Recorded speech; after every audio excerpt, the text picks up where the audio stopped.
تو فقیر شرعی کی کیا تعریف ہوگی کہ من لا یملک مؤونۃ سنۃ، مؤونۃ سے کیا مراد ہے؟ مؤونۃ لہ ولعیالہ، مؤونۃ سنت کا وہ مالک نہیں ہے، بحسب شانی ہی مالک نہیں ہے۔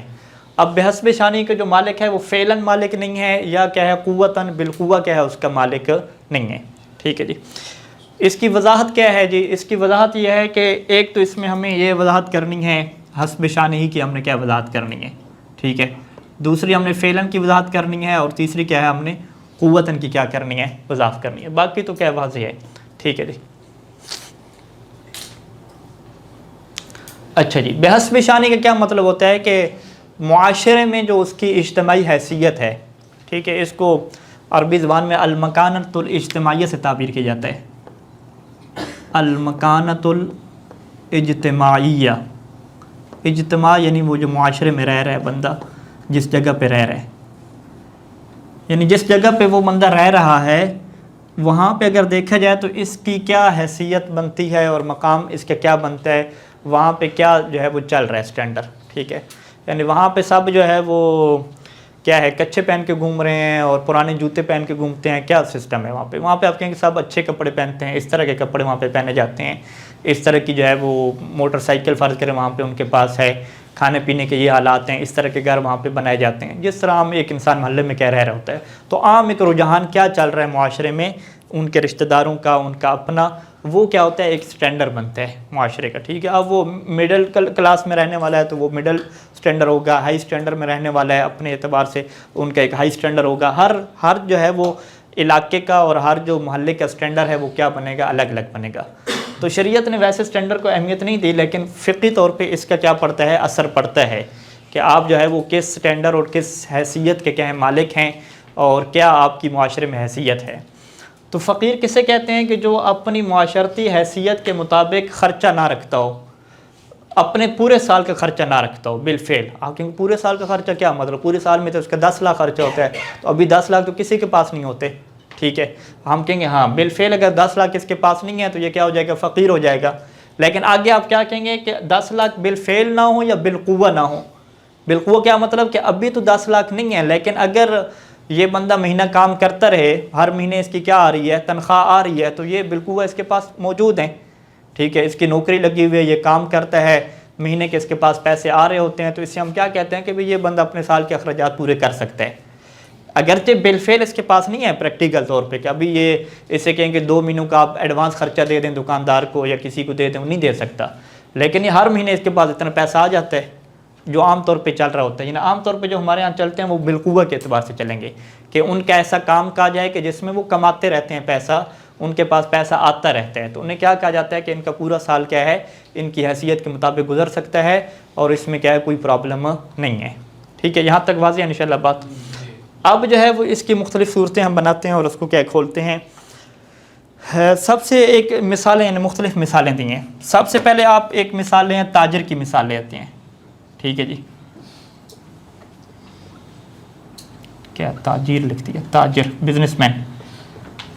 تاجر کا کیا ہوتا ہے کہ فرض کریں کہ اس کا 10 لاکھ یا 20 لاکھ روپیہ کیا ہے اس نے دکان پہ لگایا ہوا ہے، ٹھیک ہے۔ دکان میں کتنا مال پڑا ہے جی، وہ کہیں گے یہ 25 لاکھ دکان میں میرا مال پڑا ہوا ہے، اور خود دکان کتنی کی ہے جی، 50 لاکھ کی میری دکان ہے، ٹھیک ہے جی۔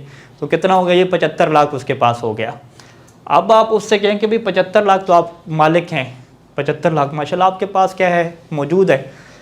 اس تاجر کو کیا کہتے ہیں، یہ جو 75 لاکھ ہے اسے فقہ میں کیا کہتے ہیں، راس المال کہتے ہیں، سرمایہ جسے ہم کہتے ہیں، ٹھیک ہے جی۔ اگر آپ اس کے راس المال کو دیکھیں تو آپ کہیں گے بھی راس المال تو اس کا اتنا ہے کہ اگر یہ بیچ دے سارے کا سارا، دکان بیچ دے، سارا مال کا ایک دفعہ بیچ دے، تو یہ تو 5-6 سال تو اس کے آرام سے نکل جائیں گے، ٹھیک ہے، کروڑوں کی مالیت میں ہے۔ تو لیکن اگر وہ راس المال کو نہ بیچے، اسی کے ساتھ وہ کاروبار کرتا رہے، تو مہینے میں وہ کتنا کماتا ہے، فرض کریں مہینے میں اس کو 50,000 کی کمائی ہوتی ہے، ٹھیک ہے جی۔ 50,000 مہینے کی کمائی ہوتی ہے، اور اس کمائی میں سے فرض کریں کہ 8-10 ہزار بل کے نکل گئے، باقی کچھ نکل گئے، اور مہینے کا جو خرچہ ہے وہ بڑی مشکل سے کیا ہوتا ہے، اس کا پورا ہوتا ہے، ٹھیک ہے جی۔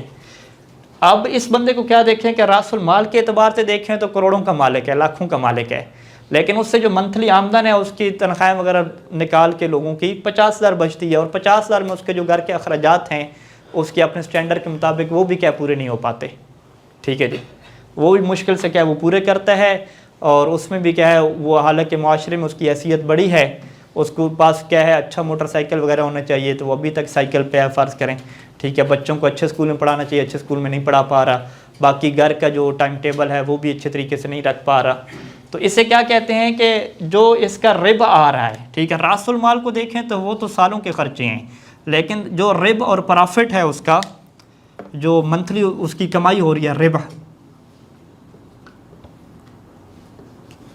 ٹھیک ہے جی، اگر اس کے ربح کو دیکھیں تو وہ کیا ہے اس کا مہینے ہی مشکل سے پورا ہوتا ہے، تو اس کو کس کیٹیگری میں داخل کریں گے؟ تو یہاں پہ صحیح ثانی فرمایا کہ یہ بھی فقیر شرعی بن جائے گا، ٹھیک ہے جی، اس کے اوپر راس المال کو بیچنا اور اس کی قیمت لگانا یہ واجب نہیں ہوگا، اس کو ہم کیا کہیں گے کہ یہ کیا شرعی فقیر ہے، اس کے لیے راس المال کو بیچنا کیا ضروری نہیں ہے، ٹھیک ہے۔ اسی طریقے سے ہم تاجر کی مثال دی، دوسری ہم مثال دے دیں کہ جو اس کے گھر اور گاڑیاں کیا ہیں کرائے پہ چلتی ہیں، گھر اس نے کرائے پہ دیا ہوا، گاڑی اس نے کرائے پہ دی ہوئی، یہ بھی ساری چیزیں کس میں آتی ہیں؟ راس المال میں آتی ہیں۔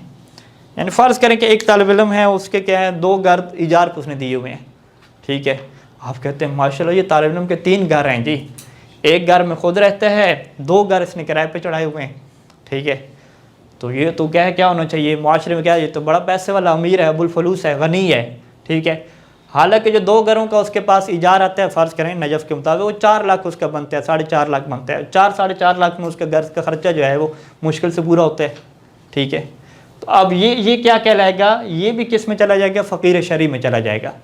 اس کے لیے بھی واجب نہیں ہے کہ جو گھر اور گاڑی اس نے ایجار پہ دی ہوئی ہے اس سے کما رہا ہے تو اس کو وہ بیچے اور اپنے آپ کو کیا بنائے، وہ والا غنی بنا لے کہ جس کے پاس سالوں کا اخراجات ہوتے ہیں، یہ اس میں کیا شمار نہیں ہوگا۔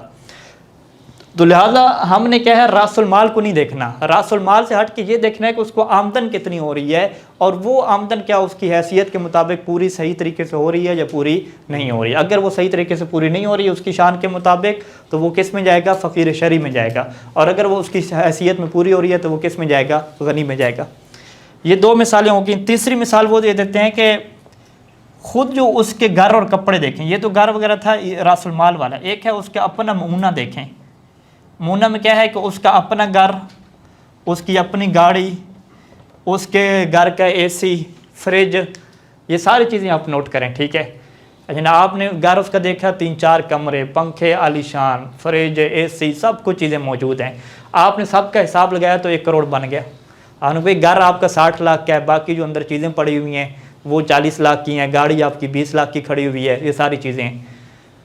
وہ کہتے بھی یہ چیزیں تو ہیں کیونکہ ہم کیا ہے اس علاقے میں رہ رہے ہیں، بڑے علاقے میں رہ رہے ہیں، اور ہماری معاشرتی حیثیت میں یہ سب ہمارے سب کے پاس ایسی چیزیں ہوتی ہیں، لیکن جو ہماری کمائی ہے منتھلی وہ تو کتنی ہے؟ وہ میں نوکری کرتا ہوں گورنمنٹ کا، کیا ہیڈ ماسٹر ہوں، اور مجھے کیا 70-80 ہزار وہاں سے ملتے ہیں، وہ جو 70-80 ہزار ملتے ہیں وہ میری حیثیت کے مطابق پورے نہیں ہو پاتے، ٹھیک ہے، 20-25 ہزار تو گھر کے بجلی کے بل نکل جاتے ہیں، باقی جو ہے وہ اپنی حیثیت کے مطابق پورے نہیں ہوتے، مجھے قرضے رکھنے پڑتے ہیں، کمیٹیاں رکھنی پڑتی ہیں، یوں کر کے نظام کیا مشکل سے چلاتے ہیں، تو یہ بندہ بھی کس میں چلا جائے گا؟ شرعی فقیر میں چلا جائے گا۔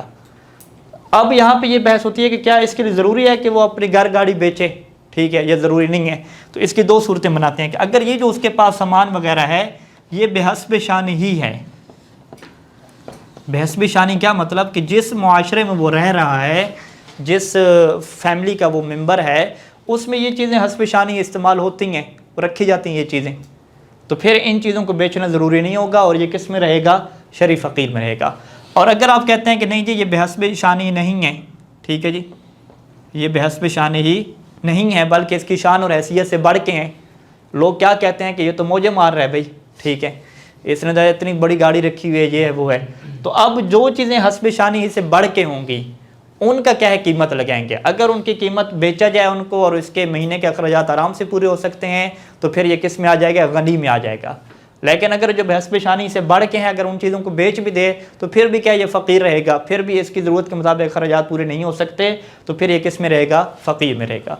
اسی طریقے سے ثانی نے یہ فرمایا کہ کسی کا جو ہے وہ بڑا گھر ہے، ٹھیک ہے، یعنی اضافی چیز ہم نہ لیں، تیسری چیز کیا لیں کہ وہی جو اس کا گھر ہے یا وہی کیا گاڑی ہے یا بڑا موبائل اس نے بڑا رکھا ہوا عالی شان والا، یہ جو ہے یہ چیز کیا شمار ہوتی ہے؟ اگر یہ اس کی ضرورت سے زائد شمار ہوتی ہے، اسراف شمار ہوتی ہے، ٹھیک ہے جی، اسے کیا کہا جائے جی؟ اسراف اور شوق کہا جائے کہ یہ جو اس نے اتنی بڑی گاڑی لی ہے اس کی کوئی ضرورت نہیں ہے، یہ کیا کر رہا ہے؟ بس ایسے شوق اپنے پورے کر رہا ہے، اور معاشرے والے اس کی مذمت بھی کر رہے ہیں کہ اتنا بڑا خرچہ کرنے کی کیا ضرورت تھی، ٹھیک ہے، ایک بڑا موبائل رکھ لیا، ٹھیک ہے، 1 ملین کا موبائل لے لیا، اس کی کیا ضرورت تھی اس کو؟ معاشرے میں اس کو اسراف کہا جا رہا ہے۔ تو جس خرچے پہ اسراف کا ٹھپا لگے گا اور یہ کہا جائے گا کہ یہ تو آپ نے بہت بڑی چھلانگ ماری ہے، ان اخراجات کو بھی کیا کریں گے؟ منہا کریں گے۔ اگر وہ اخراجات نہ کرتا تو کیا اس کے مہینے کے اخراجات پورے ہو جاتے؟ آپ کہیں گے ہو جاتے، تو پھر بھی یہ کس میں جائے گا؟ شریف فقیر میں نہیں جائے گا، بلکہ کس میں چلا جائے گا؟ غنی میں چلا جائے گا۔ تو یہ مختلف مثالیں سے اس ثانی نے منہاج میں ذکر کی، اور اس کا اگر آپ مسئلہ نمبر آپ لکھنے چاہیں تو یوں آپ لکھ لیں، منہاج میں جو ہے وہ مسئلہ نمبر 1134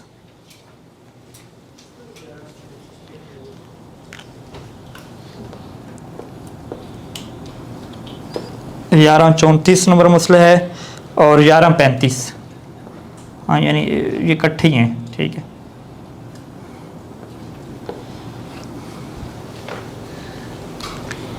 ٹھیک ہو گئی جی،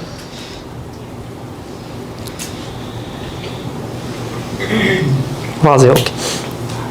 اچھا جی، اب خلاصہ کلام کا کیا ہوا کہ بس یہ تعریف ہو گئی کہ جس کے پاس اپنے ماہانہ اخراجات، یعنی ہم سال کو نکال دیتے ہیں عام طور پہ، سیدھے عوام کو یہ بتاتے ہیں کہ اگر آپ کے ماہانہ اخراجات آپ کی حیثیت کے مطابق پورے نہیں ہو رہے تو آپ شریف فقیر ہیں، اور اگر آپ کے ماہانہ اخراجات آپ کی حیثیت کے مطابق پورے ہو رہے ہیں تو آپ کیا ہیں؟ غنی ہیں۔ اب یہاں پہ سوال ہوگا کہ موجودہ مہنگائی کے زمانے میں کیا زکوٰۃ فطرہ ہمارے اوپر واجب ہے یا واجب نہیں ہے؟ ٹھیک ہے جی۔ اب وہ مولانا سے کیا کہتے ہیں کہ مولانا آپ مجھے بتائیں کہ میرے اوپر واجب ہے یا واجب نہیں ہے؟ مولانا کیا کہتا ہے؟ اگر مگر میں جواب دیتے ہیں، وہ کہتے ہیں بھی دیکھیں، آپ خود کو دیکھیں، اگر آپ کے اخراجات پورے ہو رہے ہیں آرام سے اور کوئی اس میں ایشو نہیں آ رہا تو پھر تو کہیں آپ فقیر نہیں ہیں اور آپ کے اوپر زکوٰۃ فطرہ واجب ہے۔